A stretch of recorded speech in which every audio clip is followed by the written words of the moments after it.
Today, we're going to go to Yosemite National Park and we're going to activate it. We're going to slow down, slow down there. Woo, I'm about to ramble off everything. That's just going to make it too long of a video. So this video is just going to be Yosemite National Park and the activation and Lake Mono and its activation. Ooh, I said that right. And continue on, Frank. On Tank Radio, so play that awesome intro video.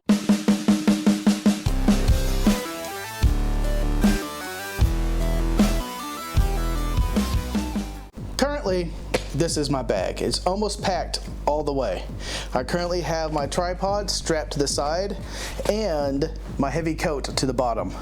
And I still need to get all of this in here. I don't know how I'm going to do this.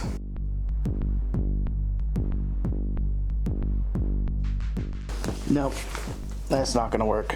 Plan number 2, second suitcase. Jam those socks underneath there. Always wear your shirts. You get more space out of it.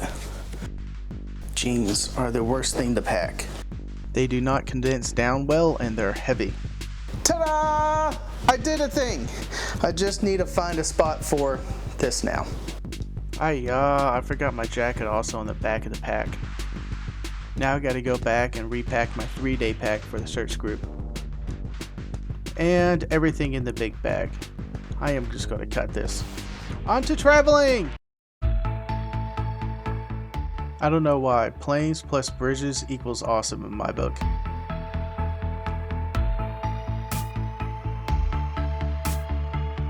Alright, my house is on screen. Can you find it?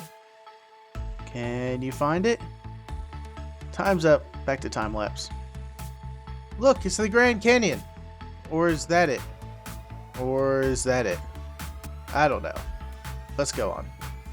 Reno, I'm here! Let's go summit some mountains and camp and do awesome things. I don't know why this surprised me. Slot machines in the airport. Oh, I guess it is Nevada.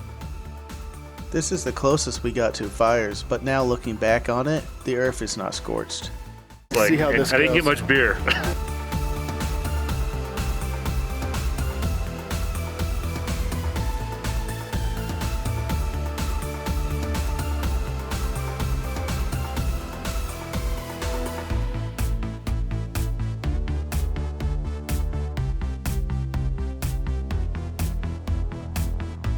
Battery?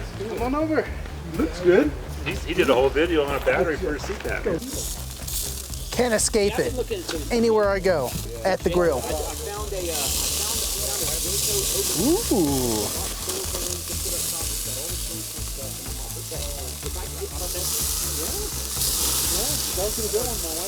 Fire. And a quick look around camp. Yosemite National Park, one of my favorite national parks. I love being here. I always recommend taking pictures of the trail markers so when you're going back and look at photos, you know where you're at in the series of photos. How many cameras does it take? Yeah. I don't know, there's quite a few. Yeah, Charlie's got one. Chris has got one, yeah. Alright, so this is our station number 1 here at Yosemite National Park. We have Adam operating his Yaesu radio on his antenna right there. Then we have to my left, Chuck is operating his antenna right there. Then I think there's another station way over there operating. So 3 stations, 7 operators, 3 stations. Let's do this. So Jason just filled up his water bottle out of the stream there. And I put, I guess, a life straw device on top and he's gonna be drinking that. I wouldn't do that. There he goes. This is the one that Adam told me to get. Alright, we got putting your life into Adam's hands. There he is. And pretty good. I can't wait to take pictures of this. Here are a couple of the photos I took after processing them. And we are recording this time. I see the light. Take two. I'm sorry, Adam. So the question I was asking, since I haven't made my satellite contact yet, I was hoping that you could share us some tips, tricks, and things that you do to get ready for a satellite pass. Sounds good. So take it away, man. All right. We've got a satellite pass. AO91 is coming by in a few minutes. I think that one's still active. I can't remember. At any rate, it's still in my search for Look for Sat, which is the app that I use to track satellites. So in about 17 minutes now, we're gonna have a pass that's about 30 degrees. And the first thing I do is get my equipment set up. My equipment today is my 3-element 2-meter 70-centimeter Yagi that I built. I've got a Woshun KG UV9D for the rig, which does full duplex, but on the satellite we probably won't be able to hear ourselves on the downlink because it's a 70-centimeter uplink and you just need better separation. So a cross-polarized Yagi with a diplexer and 2 radios is really the only way you're maybe going to get full duplex on the 70-centimeter uplink satellites. Beyond that, I'll have you hold that for a second. I've got an inline audio recorder connected with an adapter into the smaller 2.5 millimeter jack on these typical Chinese radios is the audio out. So you can take that audio out and feed it straight into an inline audio recorder, which I then feed into earbuds, which I did not forget this time. So I can hear and not interfere with myself as I'm listening, hopefully on the downlink. So I'm just going to talk straight into the microphone on the radio and use that. I'm not using a handheld mic today. From the Look for Sat app, I've set my basic frequencies in the rig. I've set up any kind of CTCSS that's required to feed the satellite and give it what it needs to open the squelch. I'm going to open my squelch completely to listen, and then I'm going to adjust on the 70-centimeter side for Doppler shift as the satellite passes. So yeah, that's kind of the summary. Because I may not have really solid full duplex, I may end up working a little more carefully and listening for other stations and trying to find those openings or spots between contacts to put out my call. So awesome. That's pretty much it. Any questions on the setup? So you use Look for Sats to go through and map out the compass degrees. Right. And its pass overhead. Right. So what I like to do is just set my phone on a rock so I can watch and see where the satellite is and use that to kind of estimate where I need to point the Yagi to make contacts. All right. I'm going to give you enough time to get set up, and we're going to see how the pass comes out. Give her a try.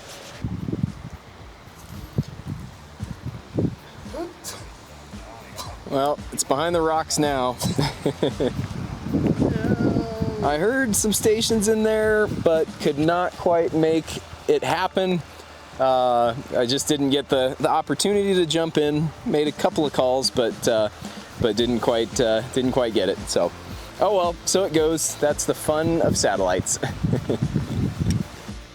This is the transmitting site that we were at. I'm going to zoom out here, change the map to terrain, and you will see that we were just stuck in a valley, and it was very hard to transmit. So we're going to continue on to another site. Here we are at Homestead Point, and off in the distance you see Half Dome. So close, so close. I just want to pinch it, pinch it. See, this is what you need on every trip, antenna and station porter. Yes. Sherpa, so to speak. Yeah, a Sherpa. Antenna Sherpa. CQ POTA, this is CQ POTA. This is KG5AHJ calling CQ POTA for Yosemite National Park. Can't believe I'm here calling CQ POTA for park number Kilo 0071. CQ POTA, CQ POTA. I gotta get one off of that. This is Kilo Golf. Kilo Golf 5 Alpha Hotel Juliet. Kilo Golf 5 Alpha Hotel Juliet. Was there a park to park? Yes, Kilo Golf 5 Alpha Hotel Juliet from kilowatt. Silver forward light to 0 light. 1909. Can I get the park one more time? Park one more time. Roger, roger. I got the 0071. It's back to the park to park. 1909. 1909.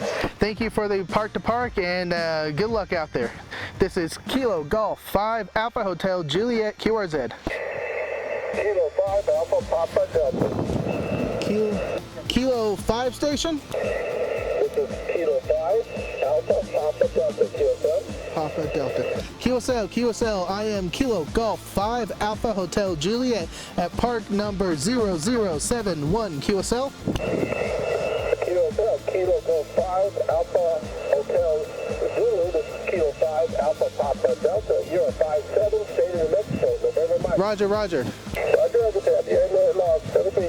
73, and thank you very much for the contact. This is at Mono Lake. I'm going to head over there and check it out while the guys are activating behind me. Over there somewhere. And let's talk to a couple. Said it was only about a 5-10 minute mile hike. I'm going to go and check it out. We'll see what it's about while the other guys activate. Here we are at the lakeside. Adam says this lake is a natural lake, but does not empty anywhere and is slightly salty. These spires over here are hot springs that over time, when the lake levels were higher than the actual spires themselves, it was depositing some of the minerals coming up out of the ground and building up that spire like some geysers do over there in Yellowstone. Can't you tell I love Yellowstone also? Let's give it a shot. You think I'm going to do this? Ooh, that is salty. Not ocean salty, but salty. I did it for y'all though. I wanted to see. So that seems true. I don't believe this lake actually has an outlet. Need a beer after that. Much better. This is Shark Attack, courtesy from Adam. Thank you, Adam. Golf 5 Alpha Hotel Juliet, QRZ. Ending in GQ. KB0UGQ. KB0UGQ. Kilo Bravo 0U Uniform Golf Quebec. QSL? Copy. KB0UGQ. Who do I have? You have Kilo Golf 5 Alpha Hotel Juliet. Copy. Kilo Golf 5 Alpha Hotel Juliet. Bill here. QSL, thank you for the contact and have a good day over there at Denver. You do the same, my friend. Kilo November 8 Yankee Oscar. November 8 Yankee Oscar. November 8 Yankee Oscar. You are a 5353 into park number Kilo 3474. QSL?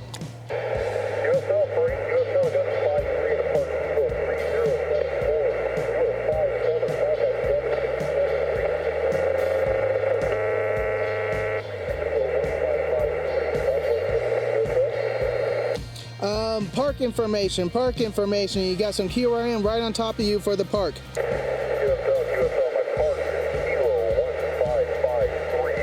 QSL 1553. QSL?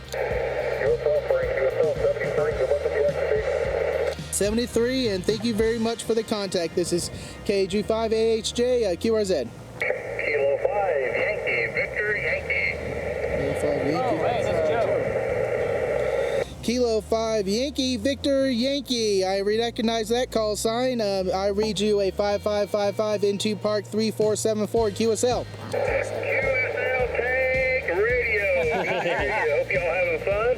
You are 5858 into Mississippi. Sierra. Yeah. I roger that for the contact. Hold on there real fast. I think I just got a train behind me wanting to give you the contact too. So wait one, please. I'm going to cut it off here. You're going to have to watch the QSO video to see everyone that we ran through Joe here. It's pretty fun, so check it out. Until then, I think that's going to be it. So let's bounce to the wrap up. That's it for part 1. I am going to be releasing the QSOs for Yosemite National Park on this coming Thursday, and all the sequential Thursdays after that is going to be the QSOs from another park or a summit site. There might be a summit coming up, so you got to stay tuned. Thank you for watching, and to all my tankers out there, go forth and conquer.